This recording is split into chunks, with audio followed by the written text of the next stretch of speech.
అది మెక్సికోలో ఉన్న ఒక హై సెక్యూర్డ్ జైల్. ఆ జైల్‌లో 24 అవర్స్ సీసీటీవీ సర్వేలెన్స్ ఉండే ఒక సెల్. అందులో ఒక చిన్న షవర్ ఏరియా తప్ప వెంటిలేషన్ లేకుండా, కొంచెం కూడా వెలుతురు ప్రవేశించకుండా ఉన్న సెల్ అది. అలాంటి హై సెక్యూర్డ్ సెల్ నుండి సొరంగం తవ్వుకొని, అందులో నుండి కూడా తప్పించుకోగలిగే సత్తా ఉన్న one of the world's biggest and the most dangerous drug dealer అతను. అతని పేరే ఎల్ చాపో, అంటే షార్టీ అని అర్థం. సో, ఆ డ్రగ్ డీలర్ ఎవరు? ఎలా అతను మెక్సికో డ్రగ్ సామ్రాజ్యానికి రాజయ్యాడు? అతన్ని కింగ్ ఆఫ్ ది టన్నెల్ అని ఎందుకు పిలిచేవాళ్ళు?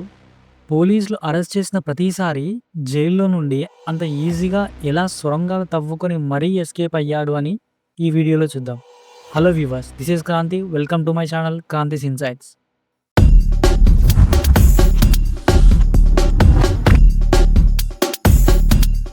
ఎల్ చాపో, ఇతని అసలు పేరు జాక్విన్ గుజ్మన్.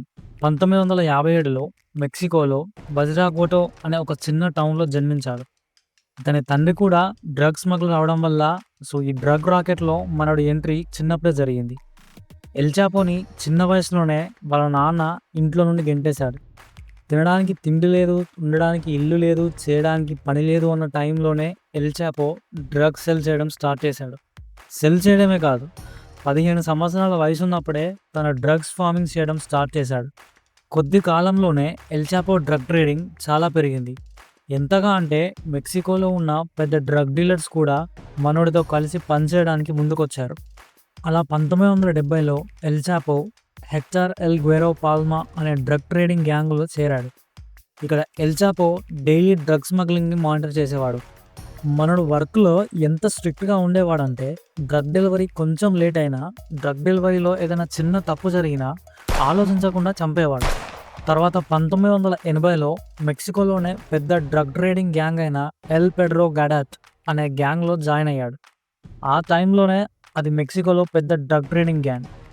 ఈ గ్యాంగ్లో ఎల్ చాపో వర్క్ ఏంటంటే లాజిస్టిక్స్ని అండ్ డ్రగ్ షిప్మెంట్స్ని మానిటర్ చేయడం.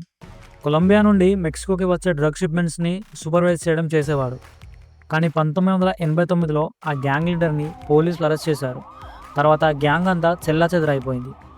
ఇదే కరెక్ట్ టైం అని భావించి ఎల్ చాపో తన సొంత గ్యాంగ్ని ఫామ్ చేశాడు. దాని పేరే సెనాలోవా కార్టెల్. ఆ టైంలో అమెరికాలోకి డ్రగ్స్ 2 రూట్లలో వచ్చేది. ఒకటి కొలంబియా నుండి, ఇంకొకటి మెక్సికో బార్డర్స్ నుండి.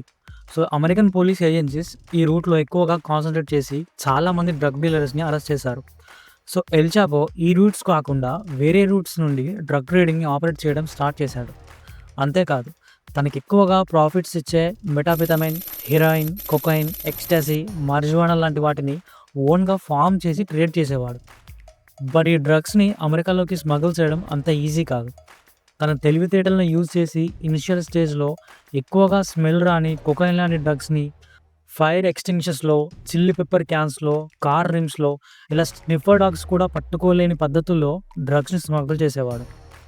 కొకైన్ కాకుండా మిగిలిన ఏ డ్రగ్స్ని ఇలా స్మగుల్ చేయడం అంత ఈజీ కాదు. అందుకే ఎల్ చాపో డ్రగ్స్ స్మగుల్ చేయడానికి ఒక కొత్త పద్ధతి స్టార్ట్ చేశాడు. అదే అతని పేరుని డ్రగ్స్ సామ్రాజ్యానికి తెలిసేలా చేసింది. అదే అతని ఐడెంటిటీ కూడా అయ్యింది. ఆ పద్ధతి ఏంటంటే డ్రగ్స్ని అండర్ గ్రౌండ్ టన్నెల్ ద్వారా స్మగుల్ చేయడం. దీనికి కొంతమంది ఎక్స్పర్ట్ని హైర్ చేసుకొని కొన్ని $1 మిలియన్ ఖర్చు చేసి ఎలక్ట్రిసిటీ, వెంటిలేషన్ ఉండేలా అండర్ గ్రౌండ్ టన్నెల్ని కట్టించారు.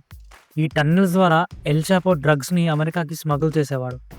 1990లో federal bureau of investigation officers first time ఒక టన్నెల్ని కనిపెట్టడం కాదు, చూసి షాక్ అయ్యారు. 300 ఫీట్ల పొడవు, లోపల మొత్తం ఎలక్ట్రిసిటీతో ఒక హౌస్కి కనెక్ట్ అయి ఉంది. అదే ఎల్ చాపో సేఫ్ హౌస్. ఎమర్జెన్సీలో ఎస్కేప్ అవ్వడానికి వీలుగా ఆ టన్నెల్ని నిర్మించుకున్నాడు. ఎల్ చాపోకి బిజినెస్ ఎలా చేయాలో తెలుసు, దాని రూల్స్ తెలుసు, అండ్ అతని కోసం పనిచేసే వాళ్ళు బయట చాలామంది ఉన్నారు. అందుకే పోలీసులు ఎంత ట్రై చేసినా అతన్ని పట్టుకోలేకపోయారు. 2010 నవంబర్లో ఒటాయో మెసా అనే ప్లేస్లో ఇంకొక టన్నెల్ని కనిపెట్టారు. ఇది కూడా ఇంతకుముందు టన్నెల్ లాగానే అన్ని అరేంజ్మెంట్స్తో ఉంది. బట్ ఈ టన్నెల్లో డ్రగ్స్ని ఈజీగా ట్రాన్స్పోర్ట్ చేయడానికి రైల్ సిస్టమ్ని కూడా బిల్డ్ చేశారు. 2012లో టిజువానాలో కొన్ని టన్నెల్స్, మళ్ళీ 2013లో ఒటాయో మెసాలో ఇంకొన్ని టన్నెల్స్ కనిపెట్టారు. ఈ టన్నెల్స్ని అతను కట్టించిన టన్నెల్ ఎక్స్పర్టైజ్ని చూసి ఎల్ చాపోని కింగ్ ఆఫ్ ది టన్నెల్స్ అని పిలవడం స్టార్ట్ చేశారు. టన్నెల్స్ని ఎంత డీప్గా నిర్మించాడంటే గ్రౌండ్ పెనట్రేటింగ్ రాడార్స్ కూడా డిటెక్ట్ చేయలేనంత డీప్గా నిర్మించాడు.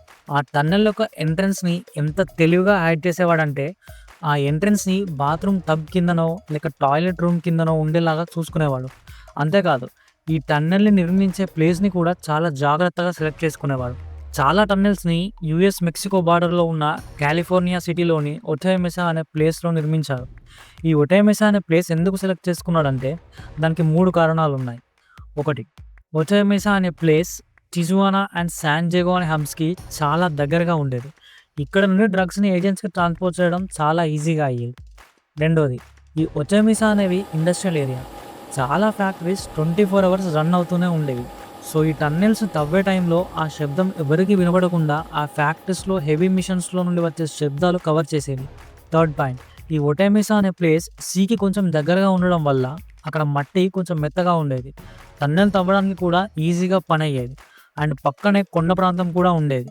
అందుకే ఎల్ చాపో ఈ ప్లేస్‌లో ఎక్కువగా టన్నెల్స్‌ని నిర్మించారు.